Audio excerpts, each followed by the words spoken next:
Angliyani 6 oylik mavsumiy ish vizasiga viza olingan.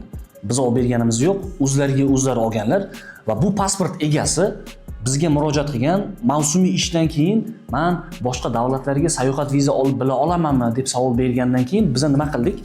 Bu pasportga o'zlari avval Xitoyga borib kelgan ekanlar, mavsumiy ish vizaga borganlar va Yaponiyani vizasini o'zlariga o'zlari olganlar.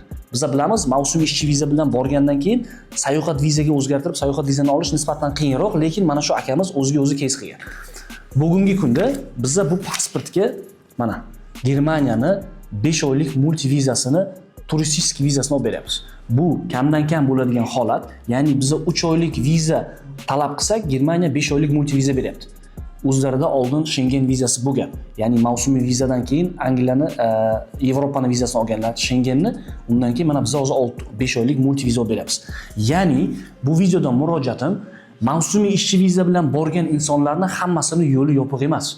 Ya'ni biz bilamiz, mavsumiy ishchi vizani Tier 5 viza deydi Angliyada, uni statusi ancha pastroq. Undan keyin ham sekin-sekin даже Angliyani sayohat biznes vizalarini olsa bo'ladi. Bu videoni mavsumiy ishchi viza olganlarga jo'natib qo'yish kerak, chunki umidni so'ndirish kerak emas. Keyinchalik ham biznesmen bo'lib qo'ysangiz yokida haqiqatan ham sayohatga borib kelsangiz, bemalol harakat qilsangiz bo'ladi. Mana siz, meni qo'limda dalil turibdi.